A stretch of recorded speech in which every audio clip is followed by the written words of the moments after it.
मुझे एक चीज की बड़ी हैरानी हुई, कहा ये कि 2019 तक कशकोल को तोड़ देंगे। अब ये कशकोल तोड़ने की बात तो बड़े अरसे से हो रही है, उस टाइम पर भी हुई थी जिस टाइम पर वो कर्ज उतारो मुल्क सवारों वाली स्कीम आई थी, जिस टाइम पर खवातीन ने अपने जेवर बेचकर या जेवर देकर कर्ज उतारने की बात की थी। तो अब 2019 में कौन सी ऐसी नई जो जादूगरी होगी जिसकी वजह से कशकोल तोड़ दिया जाएगा, जो कि कई सालों से हमारे हाथ के अंदर है, एक तोड़कर दूसरा थमा दिया जाता है। लेकिन इतना जरूर है कि मैं फिर उस तरफ आऊंगी, कशकोल तोड़ने वाली बात की तरफ, G20 के अंदर शामिल होने वाली बात की तरफ। यानी लास्ट टाइम जब हमारे यहाँ GDP का बताया गया था कि बहुत बढ़ गई है, तो उस टाइम पर भी बहुत सारे इकोनॉमिस्ट का, एक्सपर्ट्स का ये कहना था ये सिर्फ फिगर फजिंग है, ये एक्चुअली इतनी GDP हमारी नहीं हुई। तो क्या अब भी हम ये कह सकते हैं कि जो कल इकोनॉमिक सर्वे सामने आया उसके अंदर बहुत सारी फिगर फजिंग भी होगी? हो चुकी है, होगी क्या उसमें, जो इन्होंने जिस तरह से दी हैं चीज़ें उसमें। एक तो G20 की मैं बात कर दूं, मुझे बड़ी हैरत हुई सुन के।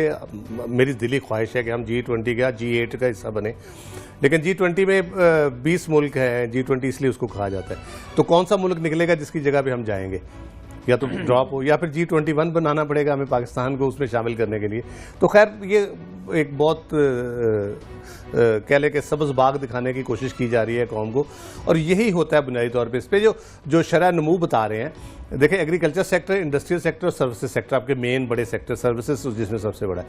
इन तीनों की परफॉर्मेंस अगर आपकी बहुत बेहतर होती है, एक्सपेंशन होती है आपकी, फिर जो जिसको मुआशी एक्सपेंशन कहते हैं हम, इकोनॉमिक एक्सपेंशन, फिर आपकी शरह नमू इस किस्म की आती है जो ये दिखाने की कोशिश कर रहे हैं।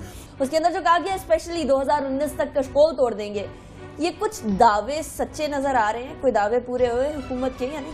अनिका, पहली बात तो ये इकनॉमिक सर्वे ऑफ पाकिस्तान जो कि रवा माली साल से मुतल्लिक जारी किया गया, उसमें ज़राअत और सर्विसेज के अलावा जितने शुबे थे उसके तमाम में जो तरक्की का हदफ था वो हमने हासिल नहीं कर सके। लेकिन इसहाक डार साहब गुज़श्ता रोज़ इस बात पर बहुत खाइफ थे कि मीडिया, पाकिस्तानी मीडिया इसको कुछ इस तरह से पोर्ट्रे कर रहा है कि जिसके ऊपर आलमी इदारों को भी तशवीश है। उनका ये कहना था कि चंद रोज़ कबल वो बैरून मुल्क थे और वहाँ पर तमाम लोग उनकी वजारत के और उनकी हुकूमत के किए गए इकदाम को सराह रहे थे, लेकिन वो कहते थे कि आपके यहाँ आपका मीडिया कुछ गलत रिपोर्ट कर रहा है। तो वहाँ पर उनसे सवाल जवाब भी हुए कि आप अपने इकनॉमिक सर्वे भी बता रहा है कि 2 शोबों के अलावा हम किसी जगह के ऊपर शरह नमू का वो हदफ हासिल नहीं कर सके जो कि आपने खुद मुकर्रर किया था। उसके अलावा जो ओवरऑल उन्होंने बताया कि आइंदा माली साल के लिए हमने बहुत से अच्छे इकदाम कर लिए हैं। रवा माली साल के अंदर शरह नमू हमारी 5.28% रही। कुछ अच्छे इनिशिएटिव्स हमने लिए, आइंदा साल मजीद सूरत हाल बेहतर हो जाएगी। लेकिन उसके साथ उन्होंने 3-4 चीज़ों को बहुत हाईलाइट किया अपनी इस ब्रीफिंग के दौरान। उनका कहना था कि दहशतगर्दी के खिलाफ पाकिस्तान जो जंग लड़ रहा है उसकी वजह से अब तक पाकिस्तान को 123 अरब रुपए का खमियाजा भुगतना पड़ा है, नुकसान उठाना पड़ा है। और उन्होंने जिक्र किया खसूसी तौर के ऊपर साबिक सदर परवेज मुशर्रफ का। उन्होंने कहा कि वो इसके जिम्मेदार है जिसकी वजह से मईशत और आवाम उसकी कीमत आज तक भुगत रहे हैं। जहाँ तक IMF की बात ये कर रहे हैं, IMF से जी छुटकारा हासिल कर लेंगे, किस तरह से करेंगे छुटकारा हासिल? जो उन्होंने आपका एक्सटर्नल डेट की जो जिस तरह ख्वाजा आसिफ साहब ने वो गर्दिशी कर्जों के हवाले से 420 को 98 पे ले आए थे, इसी तरह इन्होंने वो जो एक्सटर्नल डेट है उसको $65 बिलियन से ये 40 पे ले आए हैं। उसमें से वो निकाल दिया जी, स्टेट बैंक में जो पैसे पड़े हैं तो इस तरह उसको माइनस कर दे तो इस तरह हो जाता है।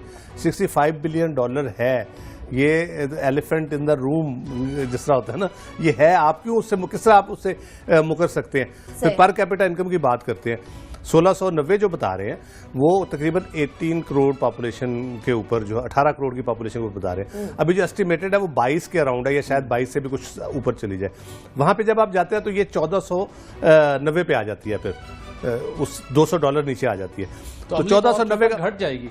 1490 का मतलब है भट्टी साहब के तकरीबन 1.5 लाख कर लें सालाना जी। पर कैपिटा इनकम आपकी 1.5 लाख सालाना का मतलब पर मंथ कितना हो गया जी? 12,000 में मुझे घर चला के दिखाएंगे।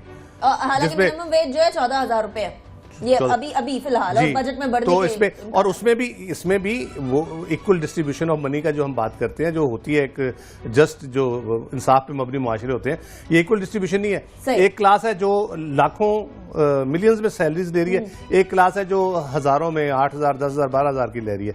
बहुत बड़ा डिफरेंस है। और वो जो कम सैलरी वाली क्लास है वो बहुत बड़ी है, इसलिए पर कैपिटा इनकम का जिस तरह वावेला कर रहे हैं इतना कोई बड़ा उसका इम्पैक्ट नहीं आने लगा। ठीक और है, वैसे चलिए इम्पैक्ट दुनिया का एक असूल है मौशियत का कि अगर आपकी जीडीपी ग्रोथ अगर 6% से कम हो तो उसका मतलब होता है कि आपके मुल्क के अंदर बेरोजगारी की शरह में मुसलसल इजाफा हो रहा है। तो अभी तक हम 5.28 पे हैं, गवर्नमेंट बहुत खुश हो रही है, लेकिन वो इंडिकेट ये कर रहा है कि हमारे मुसलसल बेरोजगार अफराद की तादाद में इजाफा हो रहा है। चलिए अगले साल की बात की है कि एटलीस्ट 6% क्लेम तो वो कर रहे हैं जी, काफी नौकरियां जनरेट हुई हैं। जाना रासा मुझे इतना जरूर है कि टैक्स वसूल करेंगे तो फिर मुल्क का पहिया चलेगा। और टैक्स वसूल करने के लिए नए नए टैक्सेस तो लगाए जाते हैं, लेकिन टैक्स का फिर भी शॉर्टफॉल होता है। जो एफबीआर ने अपनी लिमिट सेट की होती है वो लिमिट पूरी नहीं हो पाती।